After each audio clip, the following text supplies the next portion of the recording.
You didn't put a title on it. Just as episode 56. Quiet, you. You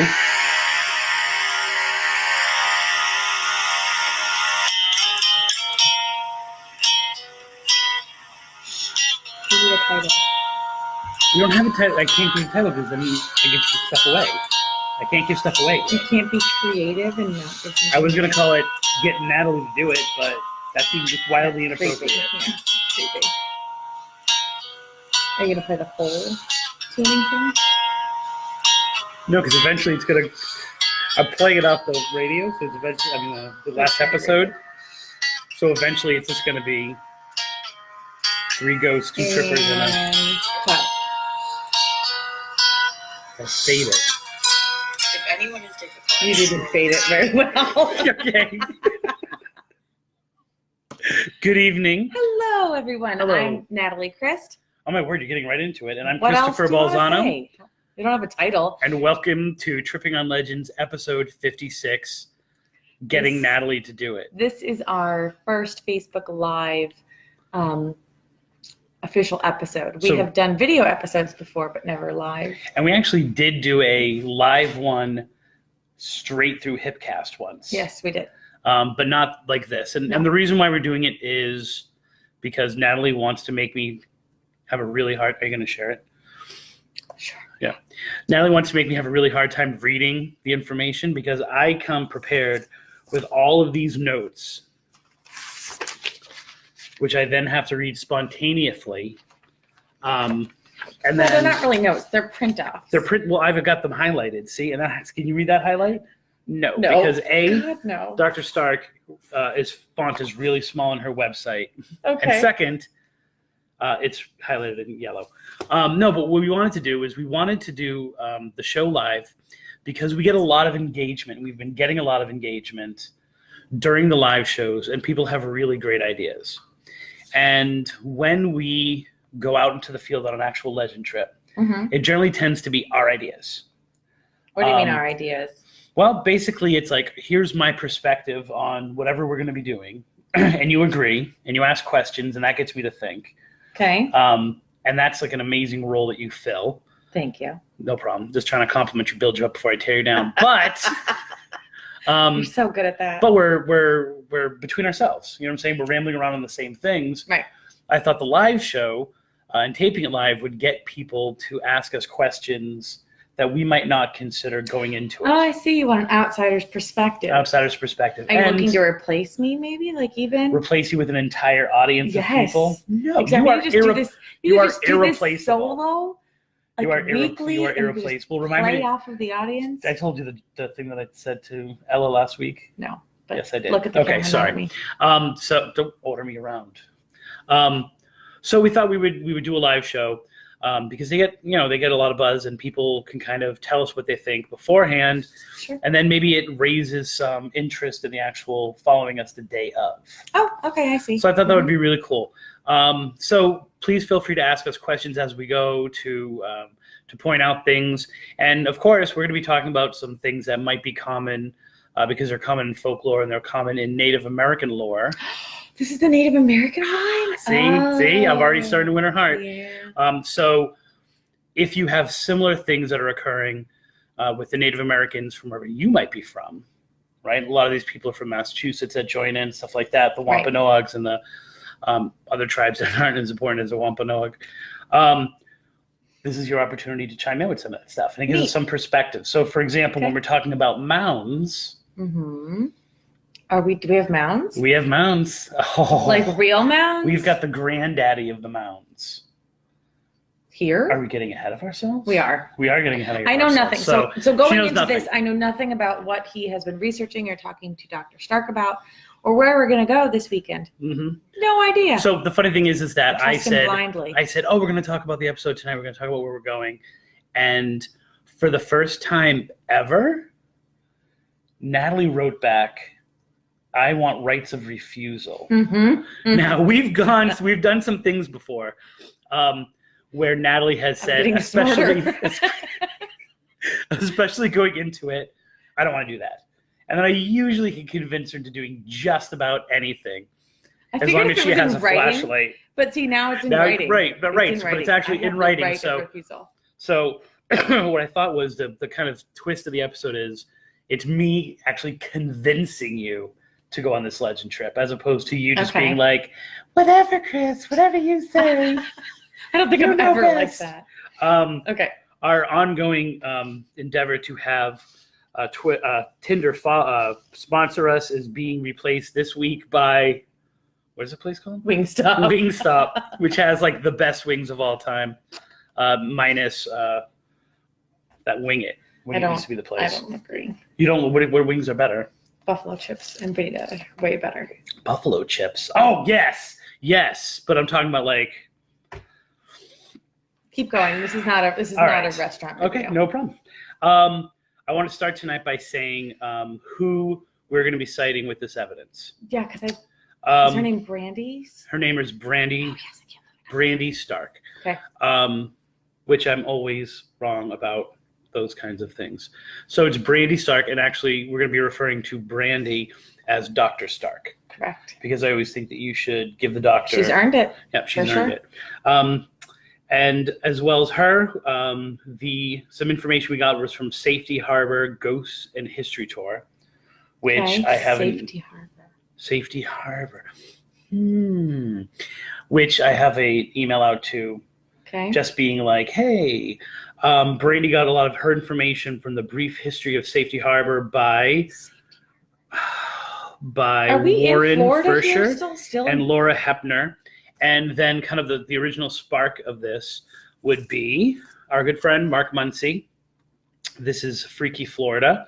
Oh, we should tag him. Oh, we totally will. Oh, you right now? Yeah, I'll tag him right now. He said he might be coming. He responded that he was interested in coming, which doesn't really mean they show up. Mark. Go away. You don't even have to go at. It just will pop up. Oh. Well, there you go. All right. There you go. So a lot of this came from his book. I was reading this book during FSA because you're not allowed to do anything electronicable. And so I started reading, a word? It is now. Electronicable? It is now. And so I was going through it. As you can see, I've tagged a few of the things I think we should follow up on. That's a lot. There's only 4. Okay. Because a lot of these we've been to. A lot of these we've done. And so it's like, well, we don't really need to do the Devil's Tree because we've done the Devil's Tree. No more. So I was really drawn in by the story of Philippe Park, which is in the town or the area known as Safety Harbor. We're in Florida. We're in Florida. Harbor. We're not going to be going out of state. I've never heard of Safety Harbor. Safety Harbor is, it seems, just north of Tampa. Oh. So, which is why it's kind of in the land of Professor Stark, because she is, Pinellas County's. We don't have to go over the big bridge, right? I'm not sure because we're not going to St. Pete. Right. But we always seem to find a reason to go over the big bridge. So we're going to see about that. Okay. Where would you like for me to start? Do you want me to start with the legend, or do you want me to start with like Safety Harbor and what up with that? Well, why don't you talk about where is Safety? Well, we know where Safety Harbor is. So Safety Harbor. The history of Safety excellent. Harbor. Safety Harbor, and what you guys are going to realize is that I look down a lot while I'm doing this. It was incorporated in 1917, but it was settled much before then. It's considered in Florida one of the earliest settled places. They have found artifacts there from Native Americans that were there over 6,000 years ago. So we're talking, this is an area, it's right on the water, water, I sound like I was from fucking New York. That was... To New Jersey popping out. Shut up. Do you remember that was like one of the first things you said to me? And it almost ended our friendship right there. This is an area that was kind of ground zero for the search for the Fountain of Youth. I thought that was done way more north. Nope. This is we'll get into all of that, but this is one of our we've been tracking for a little bit the horrible atrocities attributed to DeSoto, Hernando DeSoto, and how it seems to be something, especially given the nature of his raid across Florida. Mm-hmm. There seems to be a lot of darkness that has followed his sites, and he definitely touches this Safety Harbor. Okay. So if you can think of the Gulf Coast, It was covered with pirates. It was originally called something else, which I actually keep forgetting that name. It was originally called something else, but there were so many pirates in the Gulf that when people reached this area, it was said like, you are now in a safe place. And so it became known as Safety Harbor. So, and that's partly because, as we've discovered with other things, Tampa was really reinforced from the, especially from the Seminole Wars going on. Do you remember I texted you? I need to learn more about the Seminole Wars. It was while researching this because so much of what so much of what we're doing hits on the Seminole Wars. So question really quick. When you said it was named Safety Harbor because people, once they reached the spot would be considered safe from the pirates, going north? Because Tampa was pirate city. I mean, pirate haven. It has that imprint, but it's actually because it became one of the most heavily reinforced with the military, it ended up becoming a safe place where people could kind of... Tampa did. Right. And, we found that out when we were talking about, like, St. Pete and Fort DeSoto, that Fort DeSoto became reinforcing the stuff that was north of it. So once people got into that area, they felt like they were much safer from Native American attacks and the pirates. So when did the Native American presence become obsolete in that area? Obsolete. So this is considered the Tocobogos. Am I getting that right? We've counted them before. We have? Tocobogas. Yeah, I can't remember. I think it was one of the legends. The Tocobogas, this is known as their capital city. Okay, so Safety Harbor was sacred to them. It was kind of where their civilization sprung out of. And they built a lot of mounds. Okay? All right. And I discovered that there were two kind of mounds that they built. One was known as a temple mound, and that's where they had ceremonies. Right. So similar to the one in Mounds then. Right. Mounds similar to the one in Mounds, and then smaller mounds, which is where they buried people. So where we're going to be going is the remains of a temple mound, which has been, all the other mounds around them, the burial mounds have been upset. Upset meaning dug out? Yeah, destroyed. Like as we've discovered with most of these. So that's partly the reason. If you don't know what Native American mounds are, research them. They're highly interesting. I thought you were going to say, let me tell you for a second. You were like, if you don't know what they are, I didn't want to go into it. Find that out yourself. Hi, Margie. It's a thank you for stopping in and saying hello. Now, here's the deal. Their village that surrounded these mounds numbered in the thousands. Oh, wow. So this wasn't like a little village of like a few people running around. This was running around in their loincloths. This was, there were literally thousands of people. Now, what I've discovered is the shaman, or whoever the chief was. Now, it seems that the shaman and the chief held like kind of similar standing. Okay. They were considered the highest. Right. They were considered the highest people, and so they actually lived on the mounds, and then the people lived. The proximity to where you lived to the temple mound determined like who you were. And your social status. Right, exactly. So the lower class you were, the further out you were, the more important you were, the closer you were to the temple mounds. How far away, really quick, do you know how far away the burial mounds were from the temple mound? Was it like in Mounds where it was like right next to it? That's what it seems as if it was. Interesting. It was. So they were very close like that. And these are shells and sand and then shell and then sand and then shell and then sand and shell. So similar to ones that are found in Marco. Are they? I don't know about Marco. So. I believe they're found in Marco. Okay. The shell mounds. That's what they're called, or shell mounds. Right. So here's what happens. Here's a brief history of it. Panfilo de Narvaez in 1528 lands. Bad at pronouncing names. Sure. He's Spanish, conquistador. Hispanic.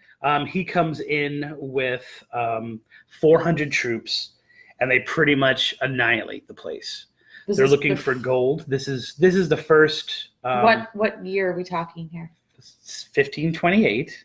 Did you say that? Yeah, I did. Okay, I missed that. Thank you for paying attention. 1528. So I guess we can say straight out where we're going. You can write it down there too. Safety Harbor. We're going to Safety Harbor. Safety Harbor. We're going to. Wait, am I Safety. typing? Yeah, Safety Harbor. See. Well, who decided to dim the lights? Philippe Park in Safety Harbor. And we'll actually be posting a lot of this information in the episode before, so people will be able to check things out. So 1528, he arrives. So wait, so question. So Yeah. this is like the same time the French Huguenots are Dealing with the other side. are in the other side of the coast. Okay. And what we found is that in researching this as well, that there was, even at this time, pre-Porfirio Narvaez, there was Timucuan presence on this coast, because it says the Timucuans at so one like, point. we mean like trading presence or no, actual, like living here, like had it's a like living here. civilization? Yeah. Okay. So our Neat. theory about and our talking about the Timucuans going across after the French Huguenot kind of invasion Right. might be a little bit off there. If only we had people we could turn to that would help us. Destroyed most of them. It's said that their most sacred chief, and I've seen this several different places.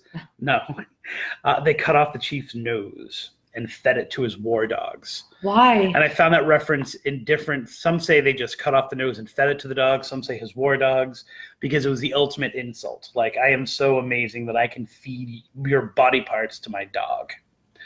Holy moly! I know. That's disgusting. In this time, right? Like right after he arrives, like I think 11 years That later. is the first reference I've ever heard of something like that. I know, but it kind of reminded me of we heard something about that about DeSoto too.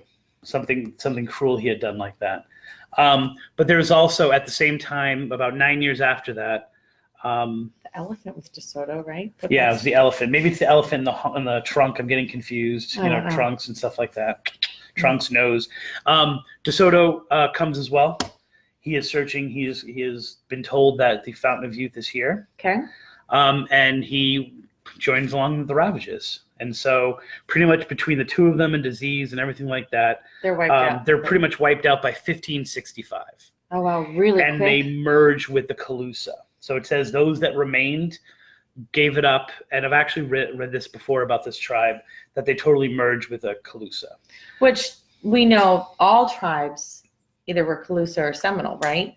I mean, eventually they all They all kind of became that blanket in terms of a survival thing. And Right. I think, and part of that's having to do with people just saying like the Timucuan, for instance. We really don't know who the Timucuans were, because the natives, the Europeans who were coming, thought the language sounded the same and just called them all Timucuans. Yeah. You know? And so the other thing about this is that, the Tocobogas were not necessarily like peace-loving people. Like they were actually, they were a warring. they tribe.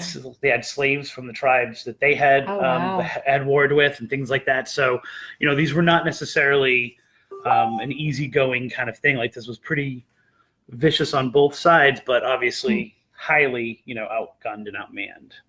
So, it says DeSoto landed in 1539. So, It's funny that DeSoto and the other guy didn't kind of fight for the position of power. well, there. from everything we've heard, you didn't Yeah. fight with DeSoto. DeSoto was the guy, He was, Okay. and so this kind of becomes not really a used land. The reason why they had the Fountain of Youth idea to it is that this was considered one of the best areas for springs, for those hot springs that we talked about. They're Throughout the everywhere in history. I know. Florida, So why? it's one of those. Whoa, what was that? It was a heart. Oh, it was that was freaky. It was like right on my face, like boo. When the Spanish came, in addition to the Fountain of Youth, which they were sure was here, they also had the Spring of the Holy Spirit. And this spring was known as a place where the is that really Timucuan- what it's called? Is that really existing? Yeah, but in Spanish, which I don't know. What is the name? Spring of the Holy Spirit. Oh, good Lord. What is it in Spanish? Spring of the El You did- Springo of Oh my God. Espiritu Santos. I don't know, something like that. Okay. So they ended up pretty much ravaging it. I'm going to fast forward in the history a little bit. Okay. This is where the Philippe Park comes in. So this area, in 1822. We're fast forwarding a lot. It's 300 Yes. years later. Well, whatever. No, it's like 200 years, 250. 250. Because it's pretty much like nothing's going on there. In 1787, a guy named Count Odette Philippe was born in France, and he eventually moved to Charleston. right? Okay. So in the 1820s, he moved to Charleston. He started being a successful cigar businessman, Okay. and moved to Key West in 1836. So this is a really important guy in the. Why are you looking at me like that? Because I'm just waiting for what This his is relevance is. this is a really important man in the history of Florida. This could be one of the most important figures in all of I've never heard Florida of him. history. I know, right? And yet he's vital. So Odette Philippe, probably, it looks like his business ventures might have failed in Charleston. When he came to Key West, he made quick money, and most people are in agreement that it was through the slave trade. So when he went to Key West, he was really kind of, because he had known people, had business associates in Charleston, he started getting into the slave trade and got a huge kind of war chest. And he was then urged to move to Tampa. So why? So I guess in this, No, go ahead. No, go ahead. Go. Do you know what he brought to Florida? Syphilis? What? No. He's important because he brought the venereal diseases that you now hear on every hashtag Florida man post. Right, exactly. No, he brought, in addition to cigars, in terms of like mass producing cigars and selling them, he's the man who is credited with bringing the grapefruit to Florida. Oh. I know, all those great Florida grapefruits and the Grapefruit Council, which I think is still based here in Florida. Something. They all own themselves to him. Okay. About this time, Tampa is starting to get developed. Okay, I'm going to back go up there and just go tell you that that does not mean that he is the most influential man ever in Florida history because of grapefruit. Why not? Because he's not. Okay, how important is grapefruit to the economy of America? You should start every day with a grapefruit. You should start every day. You should start every day with a grapefruit. I don't have to worry about, what is it, that thing you get? Scurvy. There's no scurvy in my lifetime. And that's however, slave trading. The slave trading, cigar smoking. Frenchie, yeah. Frenchie. Now he has a whole bunch of other stuff about him that's like all creepy and sketchy. He claims that he is a descendant or a best friend or something like that of Napoleon, but pretty much everyone can assume that he didn't know Napoleon at all based on the time periods. Right. And also that I can't remember the second part. Napoleon was like Napoleon's 1815. Yeah. Oh. You know what I'm saying? Like, is that a power or whatever? Also that he was a medical doctor. And that he was this great surgeon. He really was? No, he wasn't. Okay. No, he wasn't. That's why I said there's like these urban legends about him that are not true. So he's asked to move to Tampa. So at this time, Tampa is becoming developed, right? And they're looking for people to go and settle so that they can have a presence there, so that the Seminole, like this is right around the Seminole War time. When did Tampa become, my dates are just not there. So when was Fort DeSoto and when was, because there was the Cuban War that was happening, right? And that was in the 1800s. Right now, I think like when you're talking about 1836, you're talking much more about the Seminole War. I think the Second Seminole War is kind of when he's right. Okay. So we're still dealing with that kind of stuff. Gotcha. STD bringing grapefruit guy. That's actually was his name. Yeah. Like, but it was in a different language, so they just called him Philippe. But Philippe actually means in a language that we don't know that's like French, STD bringing grapefruit guy. So it's really funny that he should then bring STDs and grapefruit. Here's where he named it St. Helena. Okay. So he named his huge tract of land in Tampa, which is St. Helena. Helena is where Napoleon was held when he was captured and stuff like that. So a lot of people think that's where the whole connection with Napoleon came in, or maybe he was just obsessed, like, you know. Anyway, his legend, and this is where we're starting to get into what we're going to be looking at. During a hurricane in 1848, he survived by planting himself on the Temple Mound. He just went out in the middle of the hurricane, sat down on the Temple Mound, and it seems as if he with the grapefruit, with the grapefruit and STD raging, that he actually was on the mound, and the mound protected him, and the storm hit everywhere else except the mound.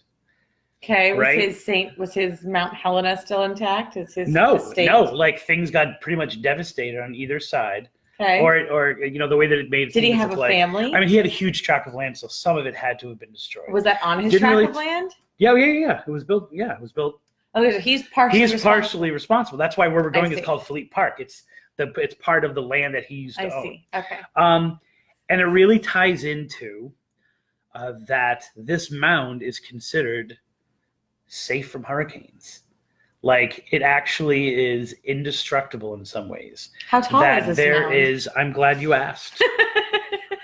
I have that I'm information. so glad that it was finally, I have that finally information. able to use that. It is, okay, I'm going by memory now. Go. It is 150 feet in diameter. Oh, wow. Yeah. And 50 feet up. Above sea level, at least. No, but like tall. No. Tall. No, It could there's be- no way. It could be 20. I'm looking, I'm frantically running through this. It might be 20. Or it might be 50 and it goes up to 20. Oh, 150 by 20 feet high Okay. is so the Temple 20 Mount. So wow. so 20 feet high. So we're actually Still going to be 20 feet high. 20 feet in Florida is like Mount St. Helens. Never mind St. Helena, right? So there actually is a history of this place being safe from hurricanes. So other people have gone there? In Native American lore, Uh-huh. this was a safe haven during these horrible storms. Really? And there is So that's why the chief got to live so close to there's a reputation of this area never getting hit by hurricanes. Is it because it's so high above sea level? I don't You know think what I'm that saying? I don't think that Like, it's, that's I why don't it think the didn't thing get flooded? itself, I don't think the thing itself is ridiculously high. I mean, we're talking 20 feet and people from Massachusetts are like, guy, like my backyard's 20 feet. But for Florida, that is like Dave says, that is a mountain. That's for a mountain Florida. in Florida, yeah. But we're talking in a hurricane, So- being higher would be worse, right? Not Because necessarily. you would suffer the winds more, you would suffer everything more. Well, the wind isn't, I mean, yes, the wind does the damage. It's the projectiles that really get you and the flooding, you know? It's the projectiles that get you. Kind of But has a I lot mean, to do with my so life. depending upon where the rest of this land is, how this Mhm. land is situated, if he's like in a low-lying area, maybe that's how he was protected. Well, I mean, flooding? I think, and the thing is that, and we've encountered this someplace else, and I can't. Oh, it's Boca Raton, not Boca Raton. What's on our side? Boca Grande is on our side. Yeah, Boca Grande, Mhm. and Gasparilla Islands. We talked about this a long time ago. Well, you They can't also protect have your- no. I'm with you, and because we actually ended up not even going there. Okay. But it's another area especially on the Gulf Coast that seems to be immune from hurricanes. That everywhere else, and then Well, there's the one in Key West. right. Do you remember Yeah. that one too? It's a church. Yeah, it's a church that refuses to get Was it St. damaged Helens? by it. Shut up. Right? Okay, see, I have to look it up. we'll have to look it up. Wait a minute, I've got to follow up. So what you guys don't see? No, don't look it up during the show. I have to look it up during the show. You know me. I have to look it up. So you need to just St. Helens. See what you guys don't hear that we edit out right? is when we both go, and then we both start doing research on something. So Right. We pause it we for pause like 20 it minutes. for 20 minutes, and we look it up, Right, and then exactly. we make fun of each other for a bit. Do you want me to keep going with the legend while you look it up? Yes. So part of what's said to protect this particular mound. Oh, no. Our Lady of Lourdes Grotto, the Basilica of St. Mary, Star of the Sea. I was wrong. It's nothing to do with Helen. Okay, and we could make a connection to like, oh my God, they're both French. They're both French, but we won't. So it was known that the shaman and the chief would always be protected from storms. And that unless you're a crazy Spaniard, you pretty much are completely defended if you are at this. Now, Felipe knew that if going on the mound, he could watch out into the sea, he could watch out to places, so it helped him So my question, survive attacks. All right, so wait, my But there's question actually a is deep history of this. My question Yeah. is this: how did Felipe, 250 years after this tribe is Mhm. gone, how did he know?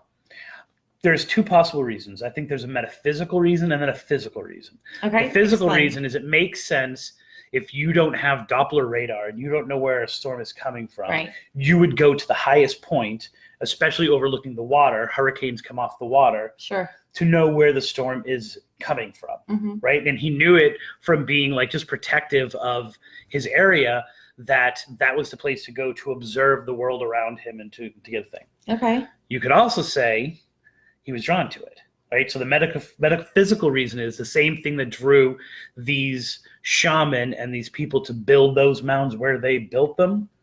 He was drawn we've by that talked about same that kind of before, energy. Exactly. About why these mounds are placed certain areas. Right, and part of it has to do with Yeah. astronomical science, and I can't read that. My eyes are too old. Oh, beautiful. Rob, thank you. Anytime you come in is amazing. Could you book some advertising space where you both can get a light bulb over your heads? Okay, so here's the deal with the light bulb. Here's the deal with the lighting.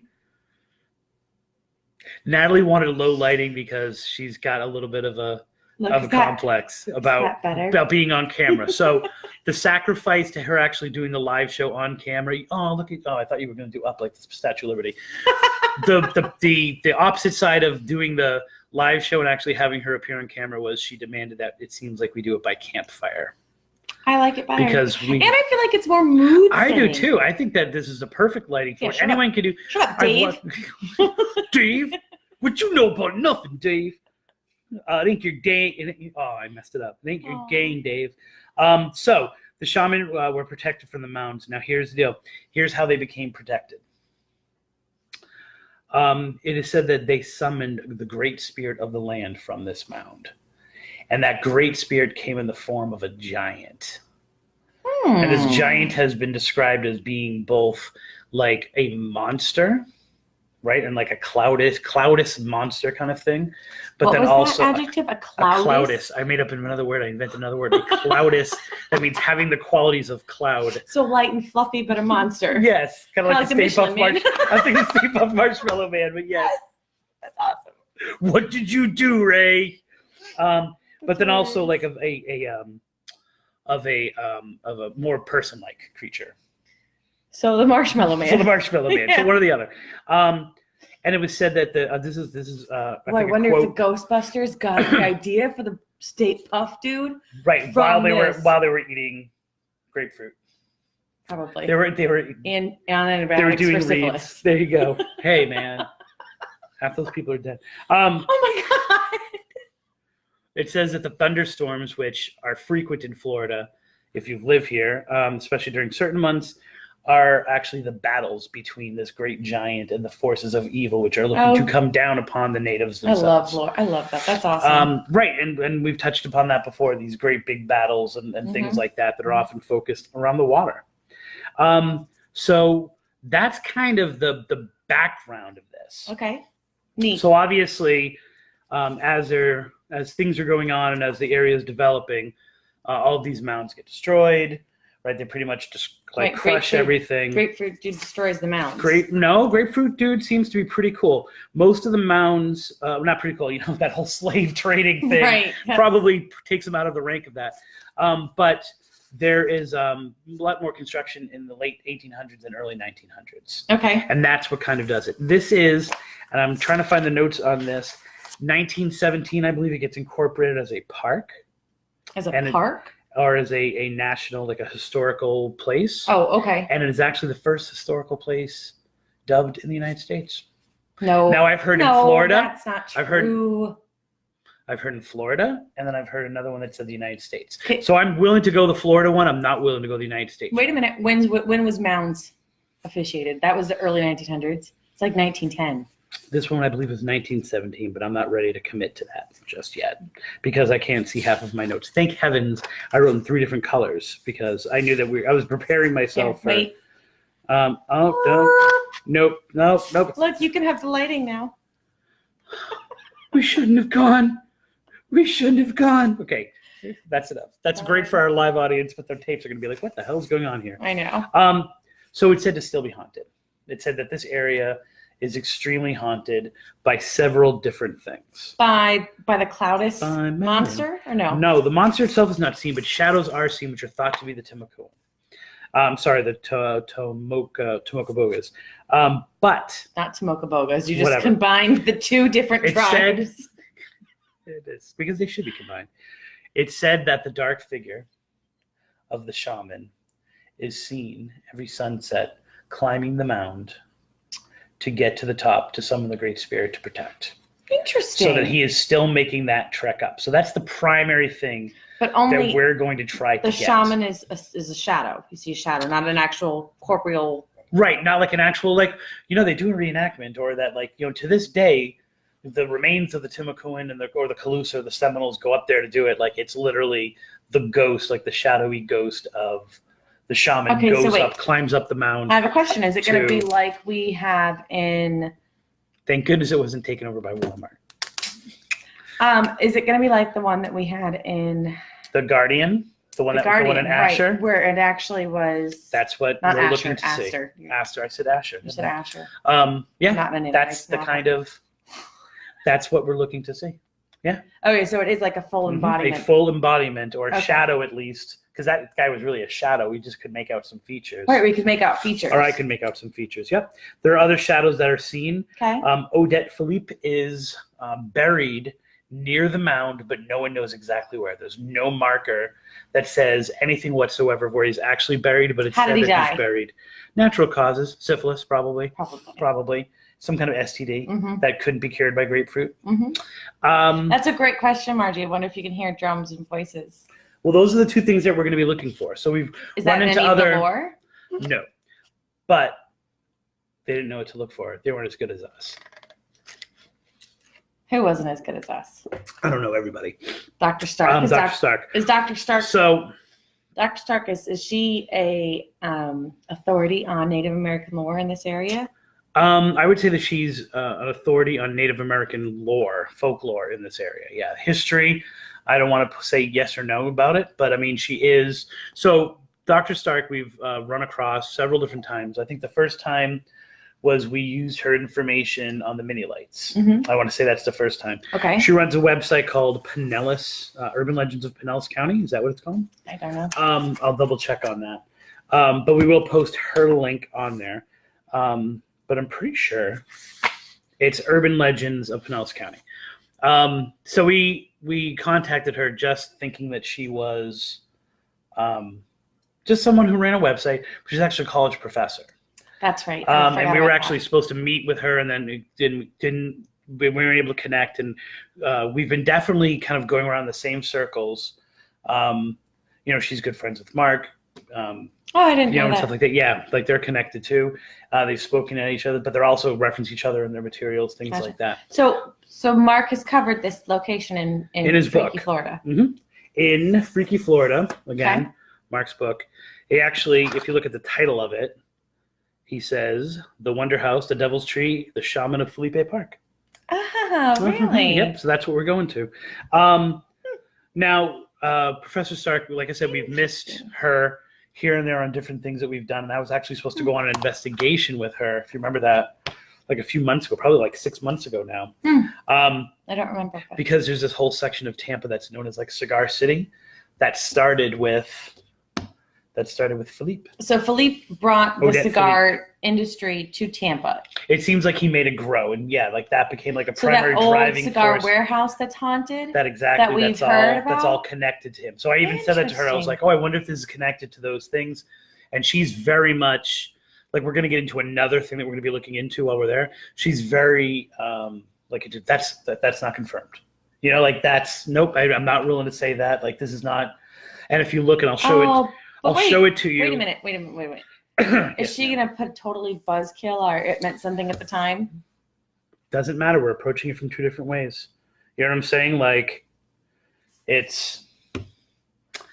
we roll different ways. Yeah, but if we're creating theories and we love to make connections with things and put things together, and I don't think I'm willing to say that. I think I'm willing for her to say, because I think that she has a scientific approach to things, and I think she has a very pragmatic approach to them, and looks for the explanations and those kinds of things as well. So, I've already shot out like 3 different ideas that I have. Like, oh, I wonder if this is connected to this, or remember when we did this, or this kind of sounds like this, and she's receptive to it.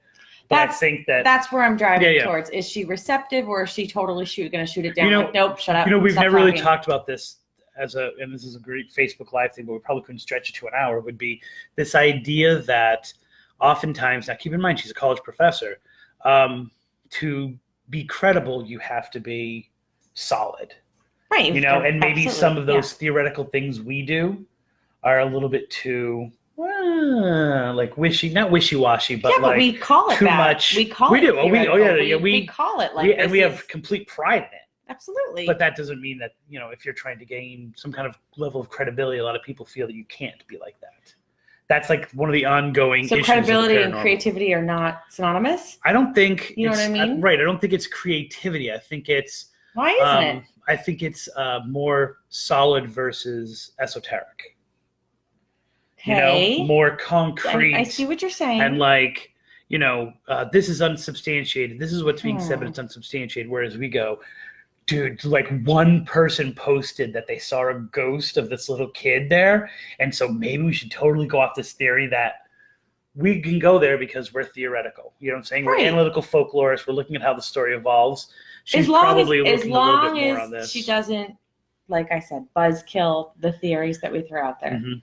I just shut up. So, right. And Margie said skepticism, a healthy dose of skepticism. Those who kind of are legitimate people in terms of like they have other things, not legitimate in terms of our what we do, but legitimate in terms of they are a scientist or a scientific person or a college fact-based. professor. That level of skepticism is more crucial for them than it is for us.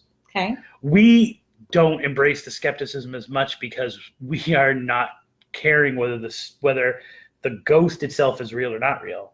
So we don't have to have skepticism because the fact that the people are telling the story is what's important to us, Right. not whether the story is true or not. Mm-hmm. And in answer to your question, Ybor City is extremely haunted, as is Tampa itself. I didn't know that. But yes, they both have great histories of it.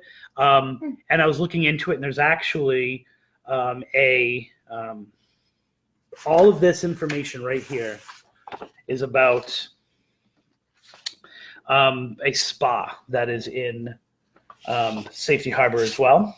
But because it's more of a straightforward haunting and less of an urban legend, we're not really focusing on that. We're focusing on the park. However, when we're out there, Dr. Stark said that we're going to get more information about this. We're going to get more information about some other stuff. Okay. And so it's hopefully going to turn into not just doing this, but actually finding out about a few of the other urban legends that are there.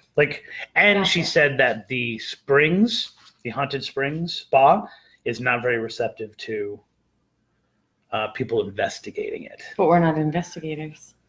I don't think that they make that distinction. I understand that we do. We're just going to put that over there for now. Because there was also something in that seemed like, but maybe you guys. So we're going to put that over there for now. Okay. There is another legend attached to Philippe Park. Okay. Should I say Felipe or Philippe? Felipe. Philippe? All right. Felipe. There's another legend that's attached to it. And that is of a missing or of a disappeared cemetery. So this missing cemetery, this lost cemetery that is on the ground somewhere. How big Now, is this place again? Well, I would imagine that, it's 150 acres originally, so it's got to be probably a pretty big park. Do you think that all We that can find out land that. remains? I think that, well, if you look at it on a map, because I did this. I pulled it up today for a specific reason. Okay, all right. When you look at it, it's a huge area that is called Philippe Park, of which one small area is where the mounds are. Okay. If that makes sense. It does. But if we're talking about the disappearing cemetery, it could be anywhere within Philippe Park. It could be anywhere within Philippe Park. So We're hoping to get more information about that, hopefully by posting this, and she's been posting about this and the specific legend that's attached to it. One of the things I forgot to say was 122 acres. 122 acres. So there's also a ghostly hitchhiker type figure. Oh, you love ghostly hitchhikers. Which is That's our first Florida ghostly hitchhiker. Venice was our first. Oh, this is our first. Yes, it is. It is. Although we Venice. kind of looked. No, I thought you were saying this is our. I totally misunderstood what you were saying. Yes, this is our first real hitchhiker. Yes. You could argue the pants guy was a hitchhiker, or at least a road ghost. Not a hitchhiker. But not necessarily a hitchhiker. He had no thumbs. He only had pants. Well, this is not necessarily a hitchhiker in that, but it is a walker. Okay. So whenever you see a ghost walking the side of the road, you always kind of associate with hitchhiking, whether or not you pick it up or not. I see. Okay. Okay. on Enterprise Road. So that's why I picked up the map, because I wanted to know how far was Enterprise Road from Philippe Park, because there are two separate stories, two separate things that it actually leads into Philippe Park from what I can see. So maybe it's just a wandering ghost from Philippe exactly. Park. So it's whatever those shadows that are wandering there have also found their way outside of the confines of. So there's no water. No, because spirits can't cross water. Okay. 3 years, finally touches something. So this is the part that I was going to read, and you're like, hey, you can't read. Da, da, da, da. Hate to think something is built over the cemetery. No wonder that there's upset. Yeah, exactly. Well, yeah. What's important to understand is that this entire park would have been a cemetery because the temple mounds are here, and all around are burial mounds, and they disrupted those burial mounds. Right. So really, in addition to the cemetery, which it seems was an African-American cemetery, and it might have been that the gravestones were destroyed, that a storm hit them, Hurricane. any That's hurricane, what I was any thinking. of those things. But it's also, it's. So wait, okay, I've got a question while you look. When was the first documented record of this African American cemetery? Do they actually have dates of when people were buried there? There is, and if I could read this small little writing, I could tell you. Here, I can read it. I can read up close. I just can't read far away. A summary is as such. In 1937, the Campbell family, so in 1937 we're talking, is like the beginning of that cemetery. Okay, so when they started. Okay. It seems, yeah. But now it's gone. It's disappeared. Now, the thing is that there's two different legends involving disappeared cemeteries or lost cemeteries. Okay. One is just that it's lost, and another is that there is a legend attached to it. Hmm. So whether these two lost cemeteries are the same cemetery, or whether there's multiple Where lost are you cemeteries getting? Where are you getting this from? This is coming straight from Dr. Stark, Okay. and this was the one I was telling you about. She was very clear that this story she's heard. This is what she was given. Okay. And it was unsubstantiated. And so she was putting it out there again to see if more people had heard of this legend or whether it was just this person. But it's oddly specific. So I want to read it so that we can talk about just how oddly specific this is. Does it say where she got it from in there? She didn't give me the person's name because this is the actual posting. But I'm Got going to read it. Okay. Go. It's called, how would you pronounce that? Cecil. Because I was pronouncing it Cecil, and then I realized that it was a man. So it's Cecil. Cecil the ghost. Once again, this is from Urban Legends of Pinellas County. Okay. So here's the story as conveyed. Do you want to read it? Why don't you read? Because you said when you read, then you don't have to act or react or whatever, and you can hide your face. Perfect. Except for no one can hear you when you do that. The legend of Cecil the Ghost dates back to the very early 1970s, so this is a fairly new one, where it was reported that a certain cemetery in the Safety Harbor area contained a spirit that could be summoned using the following invocation. Which we're totally going to invocate. Oh, wait a minute. Yeah, no, I'm with you. I'm there already. Cecile, I believe Cecile, come to me. So Cecile, I believe. Cecile, come to me. That doesn't make any sense because it's Cecil. Oh, it's just spelled differently in different versions of it. Continue. It's Cecil. Okay. So Cecil. My best friend from both junior high and high school relayed this tale to me, and I consider it first-hand accounting of this legend. For the sake of this report, I am calling my old friend PB. That's Papa Bravo. Or PB&J. Sure. Continue. PB was a girl who was very level-headed as a teenager. She did not possess any interest in the paranormal or ghosts and was pretty much a non-believer of such stuff. It was well after high school and while we were roommates that PB gave me this account of her first-hand experience with Cecil the ghost. During high school, her boyfriend and one of her friends took PB down to the Cecil Cemetery in an effort to scare her. First point, that's interesting. Yeah, right. Though PB remained in the car while the two boys went off to summon Cecile in the graveyard in the middle of the night. Becoming bored, PB started to tell the boys that it was getting late. She was tired and that she didn't believe any of this and it was time to leave. After becoming less than happy with her boyfriend about this nonsense, they finally left the graveyard. Wait, say nonsense again? Nonsense. They finally left the graveyard and took her back home. Page 2. The next evening, PB was babysitting for her sister's 2 little children. As she slept next to her little niece, PB woke up around midnight, and there on the wall opposite the bed was a silhouette shape of a man wearing a long cape and a large rounded brimmed hat. Startled, PB closed her eyes and shook her head, and when she reopened her eyes, the shadow was gone. Thinking she had just imagined the image on the wall, remember, PB had no belief in ghosts. She got out of bed and went I've heard into you the use the kitchen same exact voice when you read to your daughters, by the way. Continue. and went into the kitchen for a glass of water. She looked at the kitchen clock for the time and was horrified to see the face of the man staring back at her from within the clock.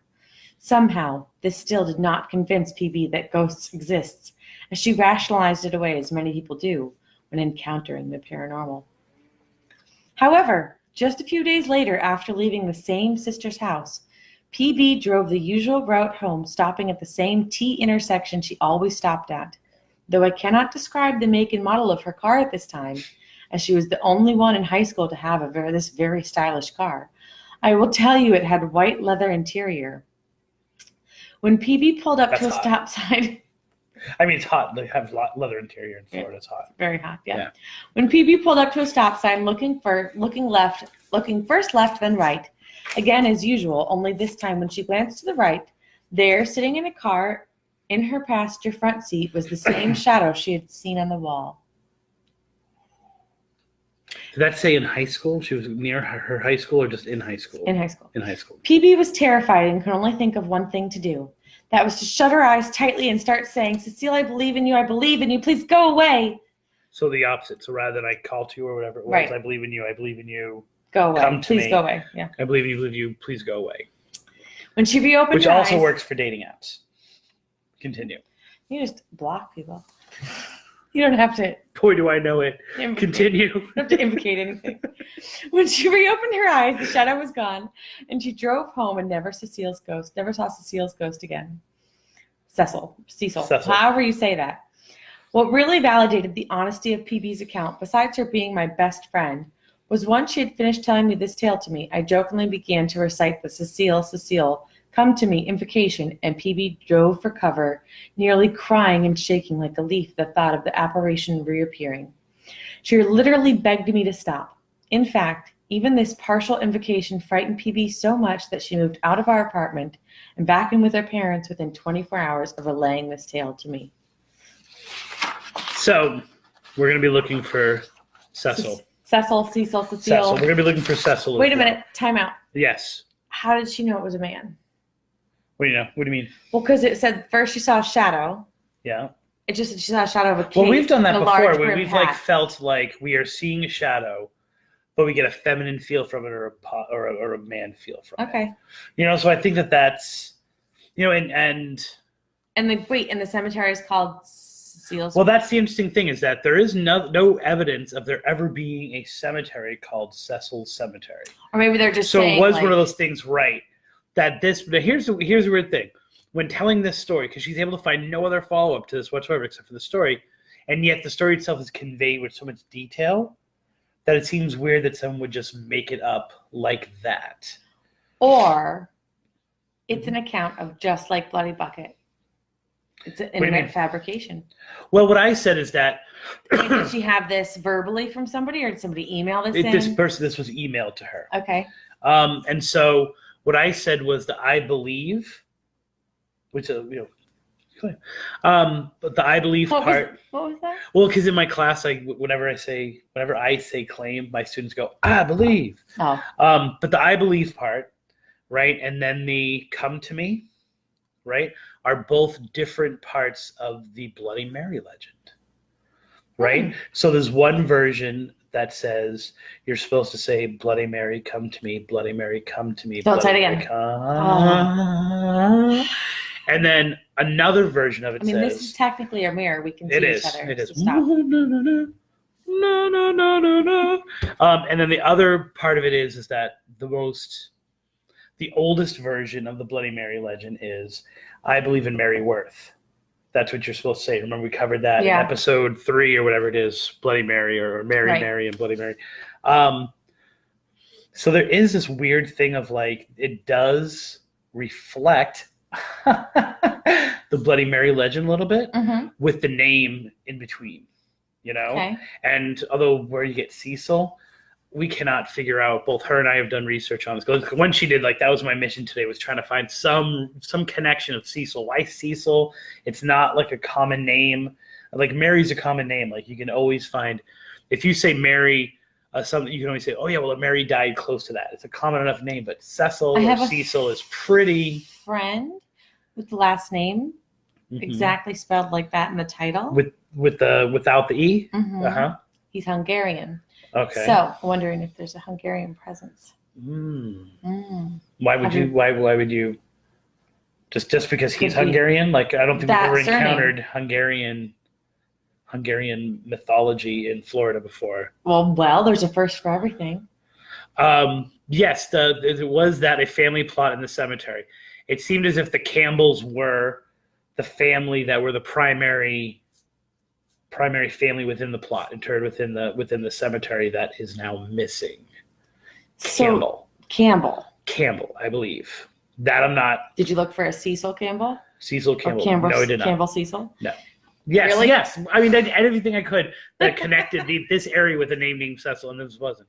Or Cecile, for that matter. Okay. But it definitely seems like that is something that we should do. So it seems as if she wants to try to find the lost cemetery again. Okay. That's the part that we're probably going to do during the day. Gotcha. And then try to at least invoke whatever might be there through that. And the good news is that story contains a rejection, a get rid of it thing too. You just say, go away from me or whatever. And it works. And it works. Okay. So you don't have to worry about anything following you home. Wonderful. So for those of you guys, I'm not convinced yet, just so you know. For those of you guys who are familiar with especially Bridgewater Triangle thing, this reminded me a lot of the Mad Trucker of Copacut Road, in that there was one single posting that seemed to take on a life of its own, that no one could necessarily ever say they had ever seen the Mad Trucker of Copacut Road, and yet it appears in every single ghost book. And it was really one posting that was like, hey, have any of you guys ever heard this story before? And it just spread like wildfire. Ended up being in weird Massachusetts. And so this seems to be a thing. It's for whatever reason, and we've already kind of talked about how pragmatic Dr. Stark seems to be. This one has stuck with her as being somewhat true, or like, you know what I'm saying? Like have that. Those stories that we hear that were like, it just, what were we going to say? We all have that one that sticks with us that you can't solve, that you can't put a bow around, that you can't tie the end. Right, that no matter how logically it seems like this is not something. Right. There's a part of you that's like, I can't put it away. For some reason, I can't put it away. Our Indian Spring, that was for me for a while. I've been stuck on that. Like trying to figure out who solved them. Yeah, but you're trying to solve a cold case of like 100 years ago. I know. No, I'm with you. And that's why we're drawn to things like Jack the Ripper, or even stuff like that. Right. Like, we could find that one clue. We could go and be like, oh my word, they never noticed this little scrape right here in Whitechapel, and now I'm going to totally get it done. Right. Get it done. One of the suggestions was that we look, from Margie again, that we look on Find a Grave. Not a bad idea, for for Find a Grave. But if the cemetery's missing, how well documented could it be? Yeah. So I think one of the things I just want to say is that there are a lot of holes in the stuff that we've told you tonight, because we're waiting for kind of like a face-to-face with Dr. Stark to fill in a lot of those holes. So this is probably going to be stretched into at least 2 other episodes, one of which is an interview with her, probably more about the urban legends of the area. Are you going to make her go Facebook Live? And the other one being our follow-up of it. Our follow-up probably won't be live, because we usually try to do our follow-up in the car on the way home. Right. If you're awake. We'll see. We'll see. I don't even know if we're going yet. Right. Okay. So I have my right of refusal. No, I'm right. Okay. So let's talk about your right of refusal. Why are you potentially refusing? Like, what has not sold you about this? We've got mounds, which you love. We've got Native American lore. We've got another tribe, and this could have been like the biggest center of culture in Native American times in this time. We've got gold, and we've got the Spanish conquistadors. You're a big fan of conquistadors. We've got an actual legend of a shaman, a shadowy figure that we might see. We've got potentially a roadside ghost, kind of like a hitchhiker. We've got a missing cemetery that you can actually go and say something, and a shadowy man will appear.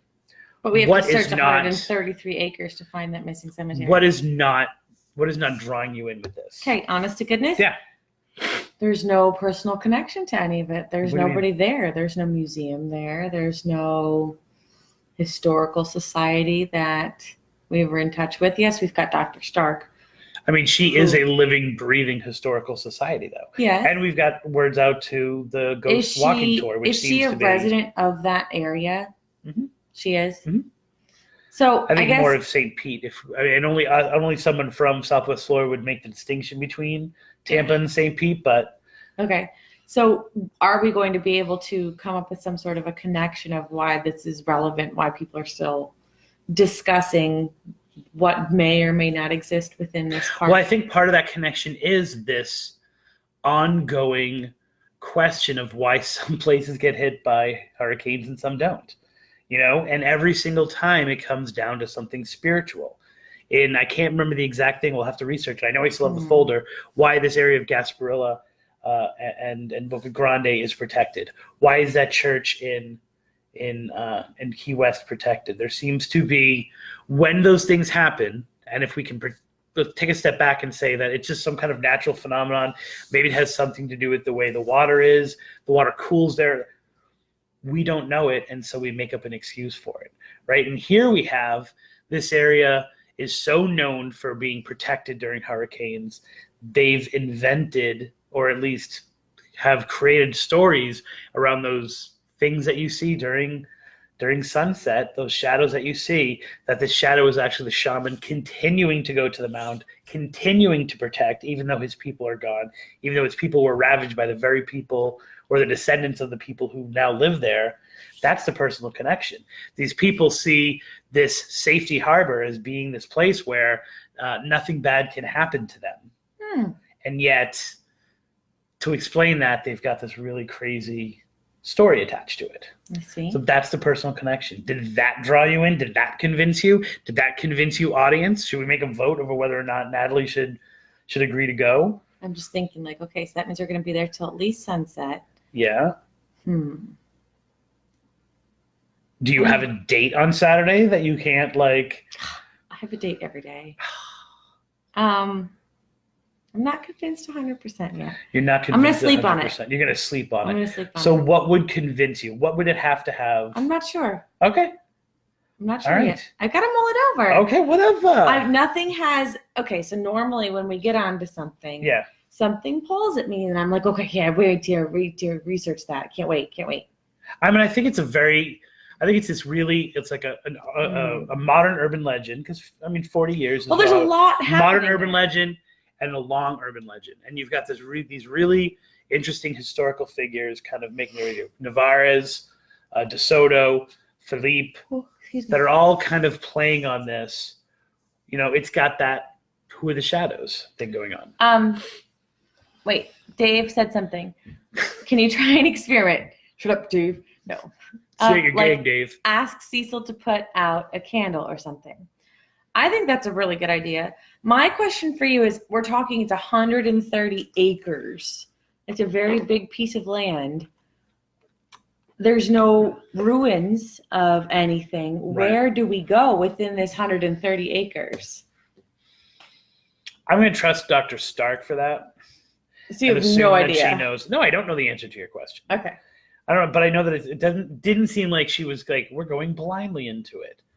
Like, she might have more information about where this PB was or something like that. I wonder if we could get an aerial picture of all of. Oh, Well, you heard what I was doing this afternoon, though, right? I pulled Mm-hmm. up the aerial map to see if I could find where a cemetery might be. Mm-hmm. Did you look through all of it? As best I could. I was a little busy. Mm. But I started the process. Mm-hmm. Satellite girl. Satellite. So, Satellite is. no, I'm with you. It has helped us several times. Rita says you should go, so there you go. You should go. Beautiful. And what did Margie say? If there is a Native American spirits there, at least you can get that out so people will not destroy or disrespect the area. And I guess it should be said that, and we've discovered this, now, Southwest Florida is very good about respecting the mounds that it has destroyed, and the mounds that still exist. So we are doing a really good job of that. I looked at Google Map today, Dave, because I wanted to see where the area of what did I say? What road that leads into it? Enterprise. Enterprise Road was in relation to it, and it actually looked pretty treey. Pretty tree. Yeah, there were a lot of trees, Okay, and so wait, I couldn't really see I've got a too much question for of the you. ground. Yes. Normally, when we run into a place like this, Mhm. a place like this, I mean like large forested area. It's a park, though. Keep in mind. It doesn't matter. Okay, just Large saying. area like this, Mhm. we normally run into occult activity. Are there any? There's no reports about Okay. whatever in this forest. Well, In that's a good 2000 thing. That's right. In that's a 2000 selling point. In 2009, there was also a suicide there. A man named Howard Rosenthal, who is a disgraced business owner, went to the park and killed himself on a bench. God, that's horrible. So there's also that floating out in the air as well. Are these figures, or one of these figures, Howard Huey? Well, okay. So, do we have any historical accounts of people seeing this kind of stuff, or is this just recently? By the mere fact of the legend that No, I mean this like in place books was, or like wilderness journals. You know how you get those all the time when you're Right. researching. I haven't found any of that. We can ask Mark where Mark got his information. I know that he at least was active, saying he wasn't able to join us there. He gave us a few places to eat, though. Thanks, So Mark. Natalie's going to be able to get some shrimp tacos. Ew, Okay, I didn't know how you felt about shrimp. I like shrimp, just Okay, not in a but not- taco. He said it's worth a try. If you like shrimp, you should get the shrimp taco. I don't like fish tacos. Okay. Either. Yeah, no. So that's where we're going. Natalie's going to mull it over overnight, but I'm gonna we're sleep past on the hour mark, so we should Okay. probably sign off. Wanted to say the fundraiser, the GoFundMe for Ella, who is, in addition to being an amazing daughter of mine, is one of, I guess, like you could say, she's part of the crew because she does Tripping on Legends with kids. So I'm going to put that GoFundMe into this episode as well, just because it's an ongoing thing. The first big check is due in a week. Well, you But guys have after that, raised- we still have. You've raised, And thank you very much, Natalie, for contributing. And but we've raised. They raised how much so far? At least 2,000, right? 2,000. Yeah. Yeah, I mean, that's pretty good for just a couple days. it is. But I really would put putting the call out there if you guys, we don't offer advertising on the show. We don't have a Patreon page or anything like that. But if you can support Ella, because it's the most creative thing that I think most kids can do without getting in trouble. A lot of people probably don't know what OM is. I know I didn't. Odyssey of the Mind is a competition where students are given $150 budget, and they're not allowed any help by adults, and they have to come up with all these creative solutions to a problem. And that problem says, like, it has to have this, it has to have this, it has to have this. Go ahead and go with it. Right. And Ella really has done an amazing job, and the rest of the team has as well. And like I said, and I think they are like the Bad News Bears meets Lady Gaga meets Bill Nye the Science Guy. Like, there's a lot of engineering stuff going on there and a lot of performance stuff. And so we're hoping to get them there. And I actually am going as well. I'm hoping to sneak off. It's actually during my birthday. So all you guys who are going to send me stuff for my birthday, send it early. But I was actually hoping to sneak out one night and see if I could catch the puck wedgies in Michigan. Yeah, you should totally. Because it's in East Lansing, and I'm pretty sure that's around where they are. You totally. Where's should. East Lansing? East Lansing is on the thumb, right? Like the beginning of the thumb? No, I believe East Lansing is over here more. Okay, so that's probably not going to work then. So please support that. That's going to be in this. Support us by just being amazing and giving us feedback.